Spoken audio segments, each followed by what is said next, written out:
Alright guys, TacticalRab back again today. Hope you're all doing well and enjoying your day so far. Welcome back to Valorant News, and the day has finally come. Chamber has been nerfed in the public beta environment, a very significant nerf at that, some pros seem to believe. Pretty much all of his abilities and his, ultimate as well has been changed in quite a significant manner. Will this make Chamber unusable? Some pros seem to think that's the case, but others think that Chamber will still have his place after these nerfs come into fruition. Very much enjoy your thoughts in the comment section below. Hit the like button if you enjoy. Subscribe if you're new as always, I'd greatly appreciate it. It really helps out the channel. Thank you very much indeed for doing that one. Few updates to talk about in terms of roster stuff going into next season. Firstly, in terms of which teams are going to get into the partnership league in the EMEA side. So we believe 10 to 12 teams in all of the different regions for next season in the partnership leagues, the Americas, EMEA, and then of course the APAC region itself. Now there's going to be 8 to 12. We think we're probably 10 to 12, hopefully 12, maybe 10 in all the regions. And some teams have been shortlisted, right? So pretty much I believe what Riot are doing is they're going from all the teams that apply, which is like, I don't know, 200 teams or something applied across all the regions, or 150 teams, something like that. Narrow them down to like 20 teams per region, and then talk to each of these teams individually, and then get that down to 10 or whatever the number is they want to go for. So these are the teams in Europe that have been shortlisted for the next stage. Na'Vi, Heretics, Giants Gaming, Vitality, XL, Big Rogue, BBL, Istanbul, Wildcats, Foot Esports, Fireflex Esports, Guild Esports, Koi, Carmine Corp, that's a kind of big name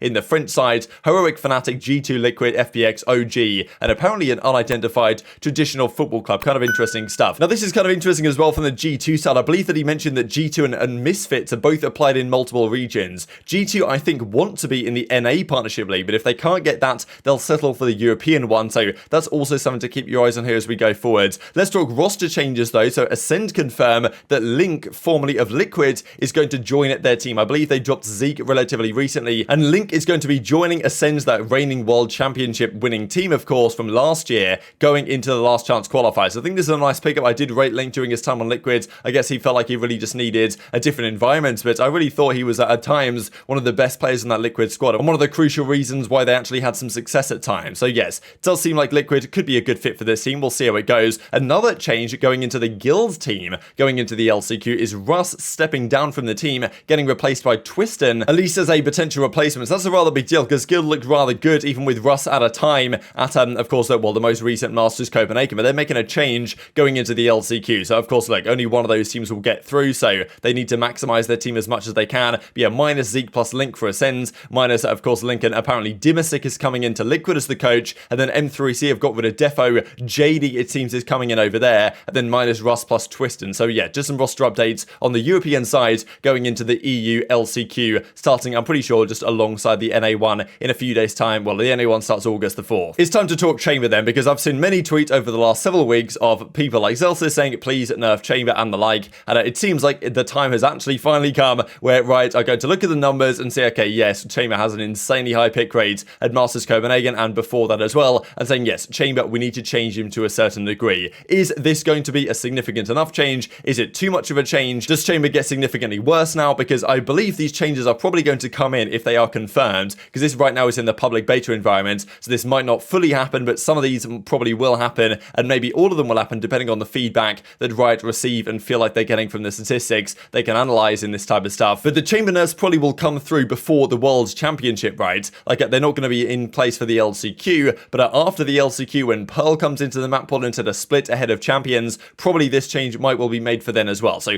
two key changes really. First of all, the rendezvous, of course, the teleport, the base cooldown has been increased up to 30 seconds and 20 seconds. The 20-second cooldown seems relatively short. I don't really think 20 to 30 is a massive deal for the strength of the character, but it is still a rather big deal. Cool set to 45 seconds whenever a rendezvous anchor is destroyed. That's also pretty big. Radius size decreaser. This is rather a big one actually. 21 meters down to only 15 meters. Pretty significant change, right? Because if you think about that in terms of the size and the area of the circle, considering like pi r squared, then the area of the circle is halved by, I mean, what, about half really? Because I mean, what, 15 squared, 225, so like 225 pi would be the area of the circle. Okay, we don't need to talk about it, but 21 squared is like, what, 441 or something like that. So the area that he can rendezvous to has gone from 441 pi meters squared or whatever down to 225. So the teleport range has decreased significantly, which is a very big deal actually in terms of like, the power really of this agent. The slow duration has gone down as well from 9.5 down to 6 seconds. And then let's talk about the tour de force. It's now gone up finally to 8 points. I think this is something that was said for quite some time, that's 7 points for an ultimate of this strength was rather too low. Now, the slow duration has been decreased. I think this kind of, you meant to say it for maybe the Tour de Force specifically. But yeah, the slow duration has gone down, still does have the slow, but yeah, it only takes 8 ultimate points now to get it. And then the Headhunter, the bullet cost has been increased from 100 up to 150, which is probably not a massive deal, but still does mean that it's less economically beneficial to go down the route of just getting the bullets in the pistol. Now, another change here that less people are talking about is that they've changed the leg shot multiplier on Chamber from 1.0 to 0.85. So now a leg shot with the ultimate will not kill in one bullet anymore. That's a pretty big deal as well. So you have to kill them chest and above to deliver the kill shot effectively. Now, what this does mean also actually for Neon, we'll see this in a second, that her ultimate has actually been nerfed or buffed depending on the way you look at it. So the damage per shot has been decreased for Neon's ultimate, the kill zone has been increased, the leg shot multiplier has been reduced as well, but the headshot multiplier is now 3 times, which means that Neon's ultimate is now incredibly strong if you hit them in the head, which we'll see here in a second. And Jett as well, they've also reduced the leg shot multiplier also, so I mean, yeah, you basically just have to kill them with Jett in the head or the chest to do the same amount of damage as you did before. But yes, those are the changes to Chamber. How significant are they? Ye believes it's been fun, Chamber. He reckons Chamber's going to be done and dusted because of this. Now, I don't think that's necessarily going to be the case. We saw when Astra got nerfed, they're like, when that came through and everyone was like, okay, Astra's irrelevant now, but Astra's still used sometimes, not all the time, but on certain maps, she is still almost certainly viable. Chamber might now be in a similar boat. I think there's certainly certain teleporting locations that are now no longer viable because they reduced the radius, and that's probably a pretty big deal because the big advantage of Chamber was that his ultimate was so good and that he could sit somewhere with an operator, get one kill and teleport to the other side of the map. Now that's not necessarily going to be the case anymore with the radius being reduced, but still, pros I'm sure will still find ways to make him viable because I mean there's many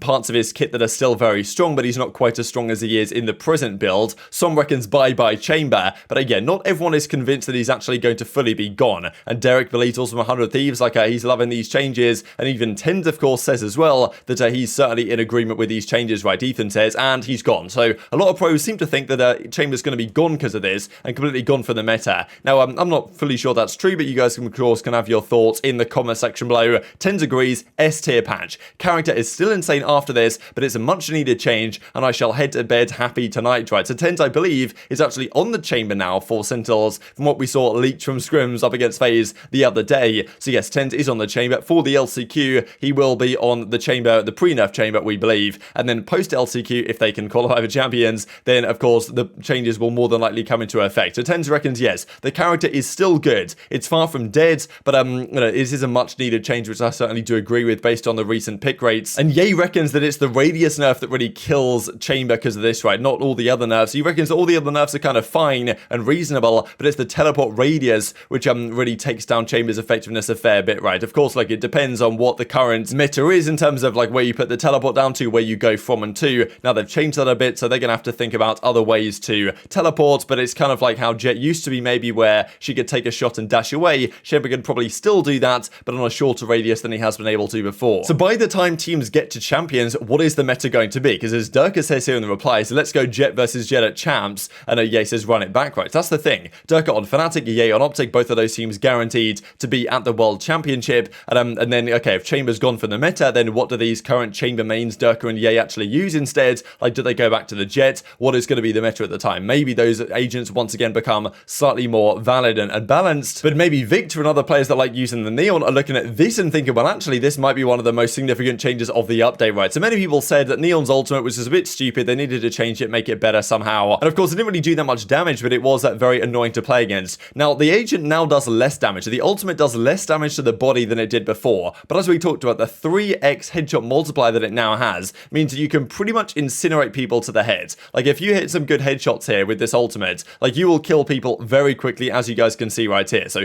this is honestly one of the kind of, well, changes that no one's really talking about with this patch update, is that the ultimate for Neon has, if you've got good aim and can use it well, it's obviously difficult to hit the head when you're flying around at high speed like Neon likes to do, but if you can do it effectively, then her ultimate can actually be incredibly powerful and effective now, it seems. As I say though, as TenZ is kind of saying, yes, this probably doesn't change that much, and Nismo says, don't worry guys, these nerfs are nothing with Chamber, he will still be busted, right? So many pros not exactly convinced that much changes with this, but I suppose we'll see what happens over the coming days when we see more about this, or when it officially is confirmed what the actual changes are going to be when they come to the regular game state itself. Just wanted to mention this real quick, because V1, they played Cloud9 last night in an online game, played some nice games. They played Perth, Pearl, game 1, 14-12. This is for Cloud9 after struggling through an overtime on the new map. Of course, Cloud9 getting some Pearl practice, but they don't even need the Pearl practice for the LCQ, of course, because, well, Pearl isn't played there. It's only played at Champions. Breeze went very effectively the way of V1 13-2, and then Fracture was 13-8 back in Cloud9's favor. They've got, I guess this is Vic joining version 1 as their 5th player after Zelsis left to go to Sentinels, but thought it was interesting that these guys were kind of playing a Mickey Mouse tourney online to get some practice ahead of the LCQ. Speaking of the LCQ, FNS going to be watch partying it, so I suppose that makes sense for teams that have already qualified for Champions. And as Ye says, though, just talking about Pearl, because not many pros seem to actually really like this map that much, but Ye is certainly, and the OpTic guys are certainly a team that wants to get Pearl practice because they know they're going to play it at Champions. And as he says, my current call-outs at Pearl, he's left, right, and there, so maybe some work still to be done. But very much enjoyed your thoughts and all this stuff in the comment section below. Hope you guys enjoyed the video. If you did enjoy it, hit on the like button, tell us on YouTube gods, it's a good video, and also like you should see it as well, and I grow the competitive Valorant community. Thank you as always, take care of yourselves,